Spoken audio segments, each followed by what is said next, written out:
L'altération des roches. Dans un cours précédent, nous avons parlé de diversité de paysages terrestres en prenant l'exemple du mont Pelvoux et d'un village, pas vraiment le village, mais plutôt la région concernant Opedette. Nous avons vu qu'il y avait donc des montagnes, un paysage, un relief en tout cas très pointu entre guillemets, donc c'était des chaînes de montagnes formées essentiellement de granit. Et tandis qu'à Opedette, c'était plutôt un paysage calcaire et un petit peu moins élevé en hauteur, puisque le mont Pelvoux atteignait presque les 4000 mètres et le mont Ventoux, pas le mont Ventoux, mais Opedette était situé à peu près à 650 mètres de hauteur. Bon, on a comparé différents paysages juste pour amorcer un petit peu la géologie en fait. Là aujourd'hui, nous allons parler des roches, plus spécialement de l'altération des roches. Alors, il n'est pas question pour l'instant de connaître toutes les roches, mais on peut déjà citer le granit. Le granit, c'est une roche qui contient des minéraux. Alors, c'est quoi un minéral? C'est un solide naturel de composition chimique définie qui possède en général une structure cristalline. Et les minéraux, évidemment, sont les constituants de la matière des roches. Alors, comme exemple de minéral, on peut prendre le quartz. Par exemple, le quartz pur, la silice pure, c'est un minéral. Voilà, c'est un exemple. Eh bien, dans les granites, il y a trois types de minéraux, par exemple. Si on prend le granit blanc, alors on peut avoir du granit rose, du granit blanc. Si on prend du granit blanc, alors on dit le granit blanc, il n'y a pas que du blanc, mais il y a essentiellement trois types de minéraux, le quartz, les feldspaths et les micas. Alors, mica de type biotite, ce sont des minéraux qui ont une couleur noire, tandis que les feldspaths peuvent être de deux types, feldspath blanc ou feldspath rose. Alors les blancs, on dit plutôt feldspath plagioclase, tandis que les roses, donc les granites roses, possèdent un minéral que l'on appelle orthose. Bon, voilà, donc on peut avoir des granites à certains endroits. Si par exemple nous allons en Bretagne, nous trouvons beaucoup de granit. Alors, le granit peut être sain, c'est-à-dire non altéré, ou bien il peut subir une altération avec formation de ce que l'on appelle une arène granitique. Nous allons en parler. Alors, l'altération des roches, donc, on avait parlé d'érosion. L'érosion, c'est un ensemble de mécanismes physiques et chimiques qui provoquent l'altération, puis le transport des débris, donc des produits issus de l'altération des roches. Alors vous allez me dire, l'érosion va emmener les choses. Si par exemple vous avez un caillou, vous mettez un jet d'eau sur ce caillou, si c'est un petit caillou, un gravier, eh bien il va aller ailleurs, il va être transporté. Eh bien l'érosion, c'est un petit peu l'ensemble des mécanismes qui provoquent l'altération, puis qui provoquent l'ablation, c'est-à-dire qui enlève les choses et donc ce mécanisme ensuite va permettre le transport de ce que l'on appelle les sédiments. Mais donc vous allez me dire, érosion, altération, c'est quoi la différence? L'altération, ce sont des modifications physiques et chimiques des minéraux qui vont constituer les roches, et de ce fait-là, c'est la modification également des roches. Bon. Autrement dit, vous prenez une roche, elle est saine, vous ne faites rien, il ne se passe rien. Vous tapez dessus avec un marteau, donc vous allez altérer la roche. Puis vous allez faire l'érosion, ça veut dire que vous allez faire en sorte que les produits de l'altération, que l'on peut appeler les sédiments, eh bien, soient transportés. Alors ils peuvent être transportés par l'eau, par le vent, ou déplacés de différentes façons. Donc voilà pour l'érosion, altération. Minérale, on en a parlé, ce sont des constituants qui ont une structure cristalline en fait et qui constituent les roches. On a pris l'exemple du granit qui possède trois minéraux, par exemple. Eh bien, on a parlé du quartz, des feldspaths et des micas. Bon, alors il s'agit de savoir un petit peu les reconnaître à l'œil nu. Le quartz est plutôt grisâtre, transparent. Les feldspaths sont blancs et les micas sont noirs. Donc si vous prenez un granit sain, vous allez voir que vous allez retrouver ces trois types de minéraux. Alors, Si vous prenez un granit rose, par contre, eh bien, vous remplacez simplement le feldspath par de l'orthose. Alors, donc les roches qui affleurent à la surface de la Terre vont interagir avec des enveloppes externes. Alors, ces enveloppes externes, elles sont de 3 types. Donc, c'est l'atmosphère, l'hydrosphère et la biosphère. Alors, l'atmosphère, c'est tout ce qu'il y a au-dessus de la surface de la Terre, qui va jusqu'à plus de 500 km. Donc, ce sont des gaz. Bon. Ensuite, il y a l'hydrosphère, eh bien, ce sont les océans, donc la mer, les lacs, etc. Tout ce qui contient beaucoup d'eau, enfin de l'eau en tout cas. Et la biosphère, eh bien, c'est la sphère de la vie. C'est là où la vie existe. Donc aussi bien dans les océans que dans l'atmosphère, qu'à la surface de la Terre, etc. Donc la biosphère, elle est quand même assez vaste.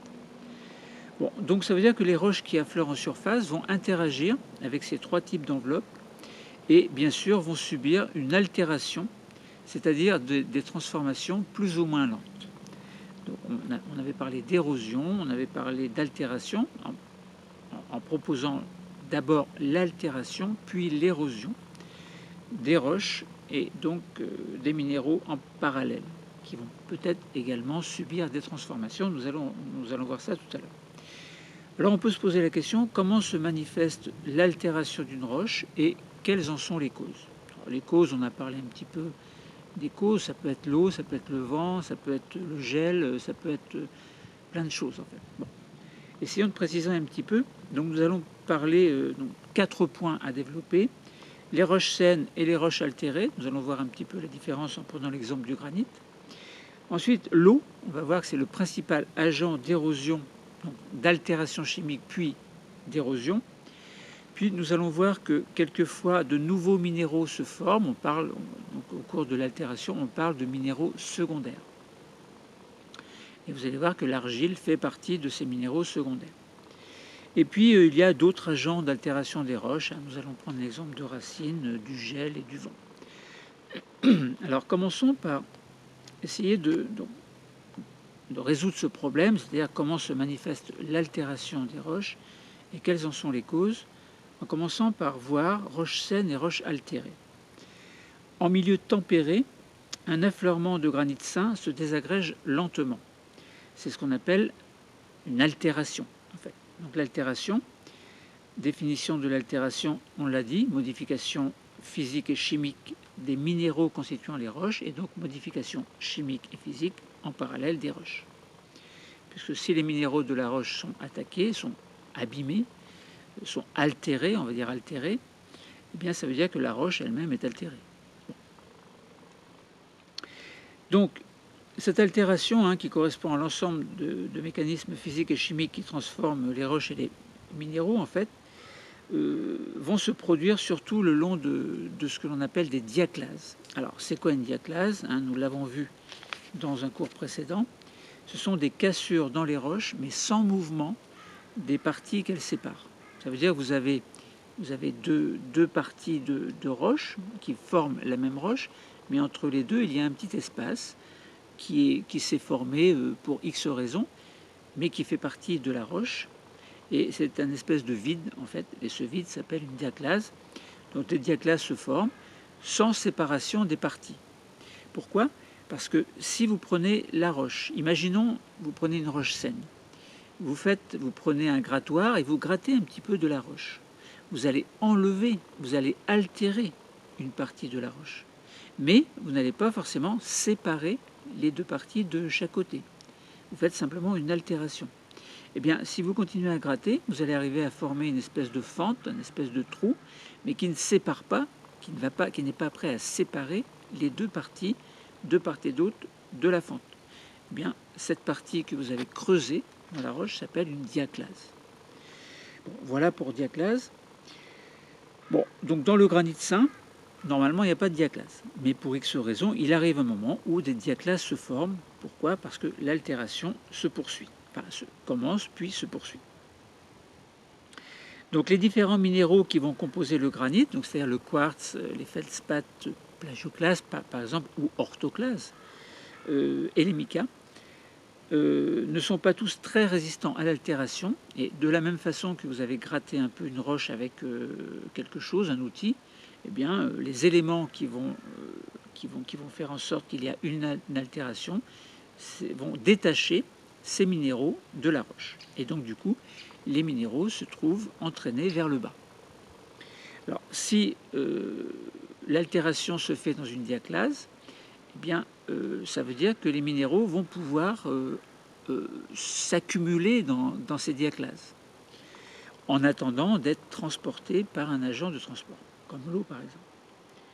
Bon, donc tous les minéraux. Alors certains minéraux sont résistants. C'est le cas du quartz, c'est le cas un petit peu des feldspaths, mais on va voir que les feldspaths sont rapidement altérés. Et puis les micas, par contre, eux ne sont pas résistants du tout.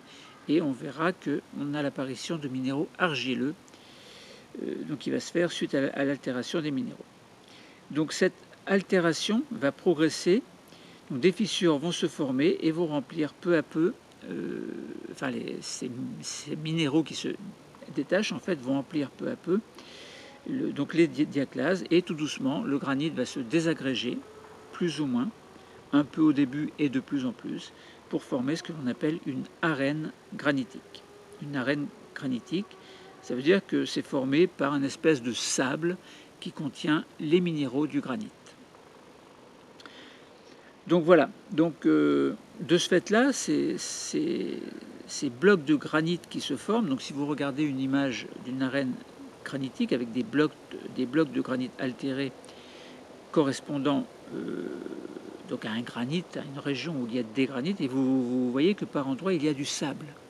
Ce sable, il vient d'où? Eh bien, il vient simplement de la roche, de l'altération de la roche qui a produit un sable constitué de quartz, feldspath, mica. Alors, s'il n'y a pas eu de transformation chimique, on peut retrouver ces trois types de minéraux.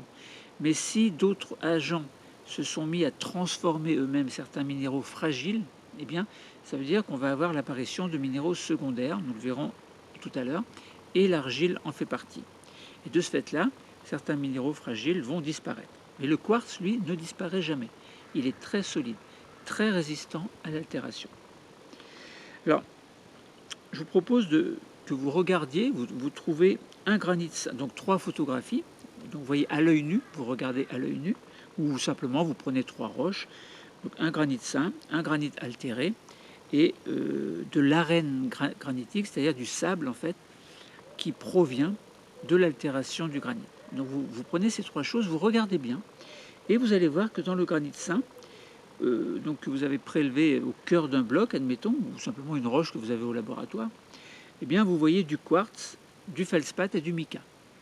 Alors feldspath blanc, admettons, ou feldspath rose s'il s'agit de l'orthose, blanc s'il s'agit des plagioclases. Et puis vous regardez, donc vous voyez bien, vous voyez très bien le quartz, le feldspath et le mica. Bon. Maintenant, si vous prenez un petit peu de granit qui a subi une altération, eh bien vous voyez qu'il y a, on retrouve le quartz, donc il n'y a pas d'altération du quartz, c'est un minéral qui est résistant. On voit des feldspaths encore, on en voit encore, mais ils sont altérés. Bon, donc ça veut dire qu'ils se trouvent abîmés. Et puis vous voyez apparaître une espèce de poudre argileuse. Donc c'est de l'argile qui se forme à partir des minéraux préexistants, donc des minéraux secondaires vont apparaître. Et puis si vous regardez dans cette espèce de sable que vous avez prélevé, eh bien vous voyez qu'il y a toujours ce quartz. Donc il y a toujours le quartz. On retrouve des feldspaths altérés et on retrouve toujours cette poudre argileuse. Ça veut dire que dans un granit sain, enfin entre le moment où le granit est sain et le granit est altéré, eh bien ça veut dire que vous avez des minéraux qui persistent, puis des minéraux qui sont fragilisés, qui s'abîment en fait jusqu'à former, pour certains en tout cas, de nouveaux minéraux secondaires qui apparaissent. Donc vous avez un granit altéré, l'arène granitique constituée par du sable, et puis vous avez donc au départ quartz, mica, feldspath, puis quartz dans le granit altéré, quartz donc de l'arène granitique qui provient de l'arène granitique, arène, A-R-E accent grave, N-E, granitique. Donc vous avez du quartz, du feldspath altéré et du mica altéré également, et apparition d'argile. Et dans le sable constituant l'arène granitique, vous retrouvez du quartz, du feldspath altéré et des argiles. Alors évidemment, plus l'altération se fait, et plus il va y avoir tendance à la disparition des minéraux sensibles, fragiles en tout cas. Donc, il arrive un moment où il y aura du quartz encore, mais il n'y aura plus de feldspath et on aura beaucoup de minéraux argileux apparus. Les micas, il n'y en aura plus. Bon, voilà, hein, nous avons parlé de différence entre roches saines et roches altérées. Nous avons pris l'exemple du granit. Hein. Évidemment, nous aurions pu prendre l'exemple d'autres roches. Hein. Donc, quand nous avions parlé de diversité des paysages, nous avions parlé du mont Pelvoux.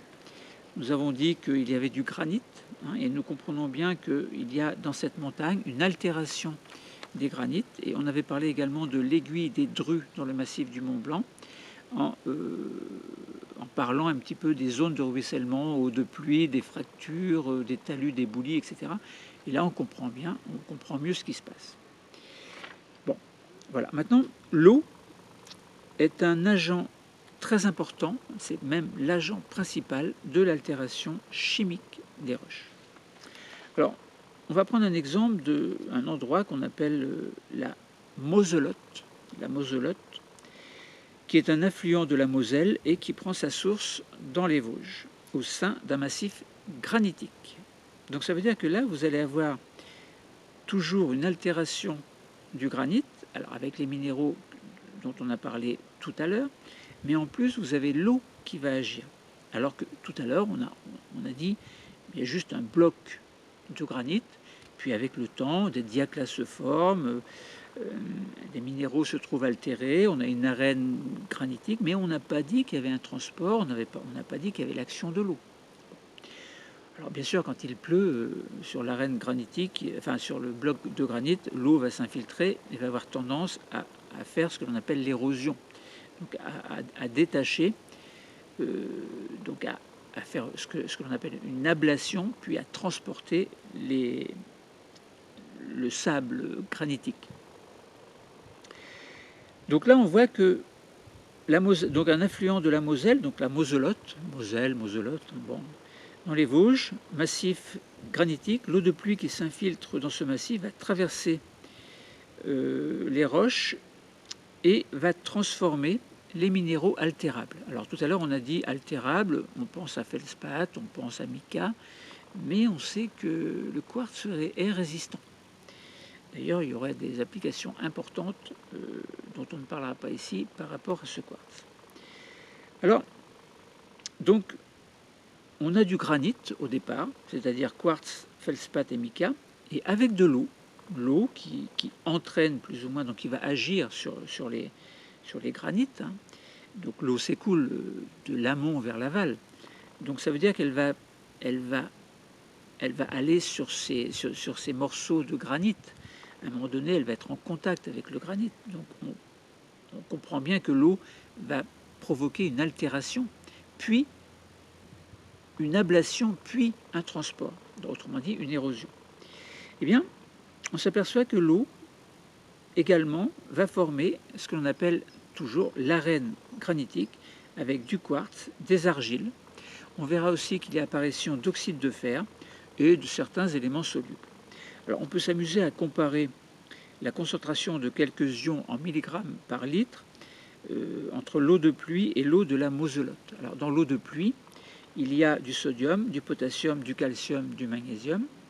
Et si on compare le sodium entre l'eau de pluie et l'eau de la Moselotte, eau de pluie 1,9 et eau de Moselotte, il y en a 7,1. Donc ça veut dire, alors sodium, vous allez me dire, mais d'où vient ce sodium? D'où vient ce potassium, ce calcium, ce magnésium? Eh bien, ils font partie intégrante des minéraux du quartz, du granit. Donc, ça veut dire qu'il y a des minéraux donc, qui sont des solides de composition chimique définie qui possèdent en général une structure cristalline. Mais pour former cette structure cristalline, il faut des atomes. Donc, et la variation la variabilité, la variation de certains de ces atomes au sein de certains minéraux va faire qu'on va caractériser tel ou tel minéral. Par exemple, les atomes qui vont constituer la silice, par exemple silicium-oxygène, eh bien, imaginons que l'on fasse une altération du quartz, eh bien, ça voudrait dire qu'on séparerait la silice de l'oxygène. Bon. Là, ça veut dire que au sein de chaque minéral, il y a des atomes qui forment ce minéral. Et là, lorsqu'on parle de sodium, potassium, calcium et magnésium, il faut imaginer qu'ils font partie intégrante de certains minéraux et que l'altération de ces minéraux va désagréger à grande échelle le minéral, mais aussi à petite échelle. Ça veut dire que des atomes vont être séparés du minéral. Et là, quand on pense que l'eau, qui peut avoir une action très importante, un débit important, admettons, et qui va venir cogner contre les roches, eh bien, ça veut dire que l'altération va se faire, une arène granitique va se former, mais ça veut dire aussi que les minéraux, enfin les atomes constituant les minéraux, vont se trouver séparés. Et là, on arrivera bien à une altération complète de certains minéraux.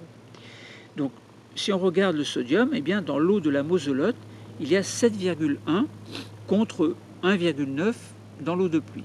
Donc ça veut bien dire qu'il y a eu un apport de sodium par rapport à l'eau de pluie.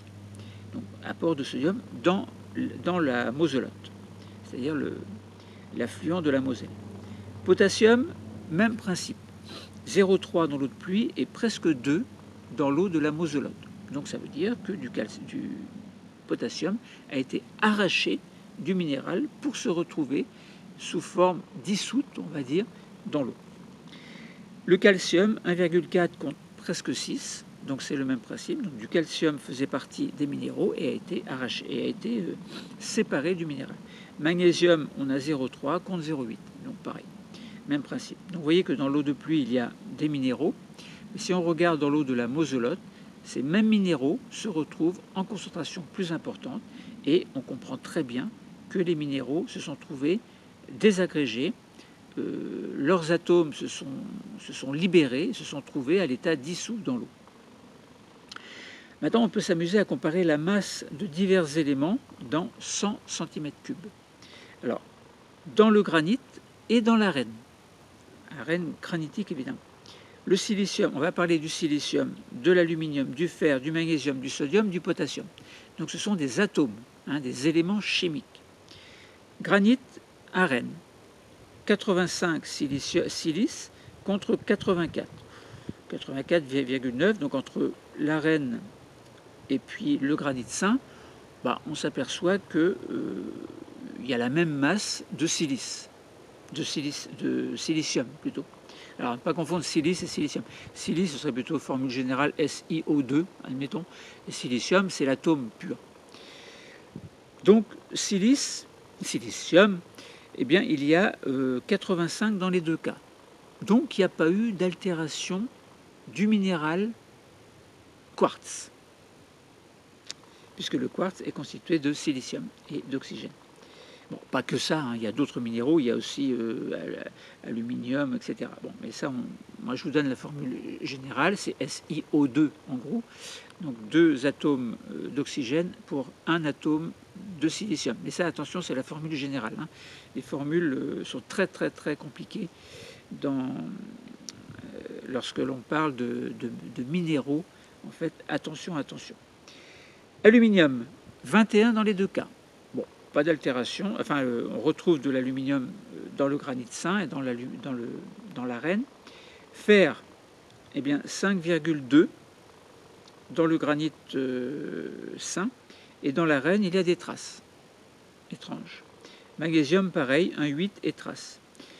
Sodium 0,5 et 0,8 et potassium 10,8 et 5,2. Donc ça veut dire quoi ? Bien, ça veut dire simplement que si on compare donc les minéraux que l'on a regardés dans l'eau de pluie par rapport à l'eau de la Moselotte, enfin si on parle plutôt de l'eau de la Moselotte, eh bien on s'aperçoit qu'on a une augmentation de la quantité de minéraux dans l'eau et on a une diminution de certains atomes dans l'arène. Eh bien, où sont passés ces atomes? Par exemple, le fer, le magnésium, le sodium, le potassium. Eh bien, ils sont passés dans l'eau de la Moselotte. Donc ça veut bien dire que ce qui était dans le granit sain s'est trouvé altéré, puis sous l'effet de l'érosion, cette altération a conduit ces atomes à se retrouver dans l'eau de la Moselotte, tout simplement. Autrement dit, moins de certains atomes dans l'arène sur pleine forêt, et quelquefois il y a des bruits bizarres.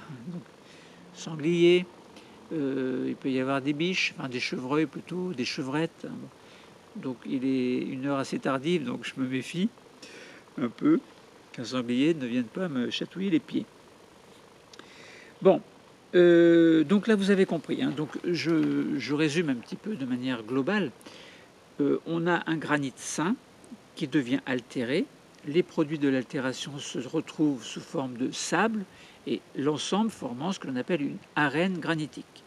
Donc c'est un petit peu un mélange entre granit sain, granit altéré, avec, bon, en surface peut-être beaucoup plus de granit altéré.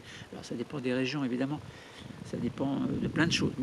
Et puis au cœur du massif de granit, on a peut-être des granites qui sont moins altérés. Mais des diaclases se forment, l'altération se fait, l'érosion se fait, et puis les minéraux qui constituent ce granit eh bien, se retrouvent entraînés vers le bas dans le sable. Et lorsqu'il y a de l'eau, lorsqu'il y a un affluent, eh bien, cette arène granitique se trouve entraînée vers l'aval. Donc on parle d'érosion qui va provoquer une ablation puis un transport des éléments. Et on va même plus loin, c'est que les minéraux qui se retrouvent altérés comment? Eh bien, ça veut dire que les atomes qui constituent ces minéraux se retrouvent sous forme dissous dans l'eau. C'est ça l'altération en fait, c'est faire en sorte qu'un cristal, un minéral, en fait se trouve, on lui enlève ses atomes. Donc ça veut dire on enlève les choses. Bon. Eh bien ça veut dire que ces choses se retrouvent où? Eh bien on part de l'arène granitique et on se retrouve dans l'eau. Les atomes se retrouvent dans l'eau. Donc voilà, donc si on compare les choses, voilà ce qu'on peut déduire. Ensuite, troisième point important, formation de nouveaux minéraux au cours de l'altération. Alors on en a parlé, on a dit que de l'argile se forme, et l'argile fait partie des minéraux secondaires. Donc les minéraux secondaires, ce sont des minéraux qui sont nouvellement formés à partir de l'altération de minéraux préexistants. Donc, tout à l'heure, on a parlé, on a dit les feldspaths s'abîment, ils sont altérés, les micas se trouvent altérés, apparition de nouveaux minéraux que l'on appelle argile. Bon, argile c'est compliqué, mais on va faire simple en disant que l'argile est un nouveau minéral qui va se former. Donc le départ d'éléments chimiques qui sont passés en solution et emportés par l'eau est à l'origine d'une reconfiguration des minéraux de la roche. Ça veut dire qu'il va y avoir une transformation de minéraux grâce à un réarrangement des atomes qui constituaient ces minéraux de départ. Alors à moins que l'eau évidemment on enlève ces minéraux, mais il y a toujours des endroits où les minéraux désaltérés, désagrégés restent en place et les atomes restent en place, puis on a quelquefois des réarrangements qui vont former d'autres minéraux. Alors, des minéraux disparaissent mais d'autres se forment dans le granit altéré, puis dans l'arène granitique. Bon. Donc ça veut dire que les modifications peuvent se faire sur place ou peuvent se faire beaucoup plus loin. Bon. Alors, donc on parle de minéraux secondaires. Alors, vous pouvez vous amuser à observer au microscope polarisant. Alors, je ne parle pas de la polarisation de la lumière, hein, ce sera un autre sujet. Mais bon, au laboratoire, vous avez toujours un dispositif de polarisation. Et vous observez au microscope polarisant des lames de granit sain et des lames de granit altéré. Donc vous essayez de faire la comparaison. Alors il vous faut des planches de détermination de différents minéraux, évidemment, hein, nous n'allons pas en parler ici. Alors, mais il faut savoir qu'il y a, vous allez pouvoir reconnaître au microscope polarisant des minéraux tels que le quartz, le mica, alors les micas type biotite, et puis les plagioclases, et puis plagioclase pour le granit blanc, pour les feldspaths blancs en fait, ou feldspaths orthoclase pour le granit rose. argile, hein, donc il faut reconnaître les argiles, le quartz. Alors donc vous essayez d'identifier les minéraux de chaque échantillon et vous essayez de trouver quel minéral secondaire se développe. Alors, bon, alors l'appareil s'est arrêté, alors je sais pas exactement où ça s'est arrêté. Alors je vous disais, donc vous prenez, vous observez au microscope polarisant des lames de granit sain et de granit altéré, et vous allez essayer d'identifier les minéraux de chacun des échantillons, et puis essayer de trouver quel minéral secondaire se forme. Bon, je crois que je vous en avais parlé un petit peu avant, et donc évidemment, il s'agit d'argile. D'argile, donc ce sont les minéraux secondaires qui vont se former. Alors, en fait, il existe également d'autres agents de l'altération des roches, et on parle donc, par exemple, les racines. Vous savez très bien que les racines s'enfoncent dans le sol, et si vous êtes sur un paysage granitique ou tout autre paysage, eh bien, ça veut dire que les racines vont tout doucement s'enfoncer et vont contribuer à altérer les roches. Donc le développement des racines peut entraîner l'agrandissement de fissures au sein de roches et faciliter évidemment leur altération. Alors, en parallèle, évidemment, vous avez de l'eau qui va s'écouler, et l'eau est un agent d'érosion, hein, qui va contribuer également à faire en sorte que l'altération se trouve amplifiée, puis l'érosion, c'est-à-dire l'ablation puis le transport des éléments abîmés, vont se trouver entraînés par l'eau vers le bas ou à différents endroits. Donc les végétaux également, certains du moins, peuvent sécréter des acides qui vont contribuer également à l'altération des roches. Ensuite, il y a les phénomènes de gel, de dégel, qui vont occasionner donc des fracturations de roches. Alors sachant que si par exemple vous avez une diaclase et que de l'eau se met à l'intérieur et reste à l'intérieur, lorsque l'eau gèle, elle prend 10% du volume en plus. Donc ça veut dire que, évidemment, à ce moment-là, tout à l'heure on a dit que dans une diaclase, il n'y avait pas séparation des... Donc vous avez la diaclase, la fissure, et de part et d'autre vous avez la roche. Il n'y avait pas de séparation en fait de ces deux parties là où il y avait une diaclase. Mais si dans la diaclase il y a de l'eau qui va geler, ça veut dire que la dilatation va se faire, et on va avoir une augmentation de volume de 10%. Donc ça veut dire que les deux blocs, les deux parties vont avoir tendance à se séparer quand même. Bon, voilà. Voilà. Donc ensuite, on peut avoir donc dans les déserts, par exemple, des variations brutales de température, par exemple entre le jour et la nuit, qui peuvent être à l'origine également de la désagrégation de certaines roches. Donc surtout si cette roche est composée de minéraux de nature différente. Donc ce phénomène est particulièrement important en haute montagne et dans les déserts. Bon. Donc voilà, hein, nous avons fait le tour du sujet. Alors nous avons parlé de manière très simple, hein, essayer de comprendre l'altération des roches en parlant, donnant une définition du mot altération, modification chimique et physique des minéraux qui constituent les roches. On a parlé d'érosion. L'érosion va compléter en fait l'altération. C'est-à-dire que au cours de l'érosion, c'est l'ensemble des mécanismes physiques et chimiques qui vont provoquer l'altération, puis le transport des produits issus de l'altération des roches, c'est-à-dire des minéraux, puis désagrégation des minéraux pour aller plus loin en fait, et on va se retrouver sous forme d'atomes. Et le fait que l'on retrouve des atomes, par exemple dans une rivière, eh bien, si on compare avec l'eau de pluie, on s'aperçoit que ces atomes sont en quantité plus importante par rapport à l'eau de pluie, ce qui sous-entend qu'au cours de la désagrégation, il y a eu une dissolution des atomes, et de ce fait-là, les minéraux se sont tout doucement trouvés désagrégés, abîmés, altérés.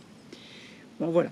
Donc, granit, on a pris l'exemple du granit, on aurait pu prendre un autre exemple. Hein, on a pris l'exemple d'un cours d'eau qui entraînait les choses.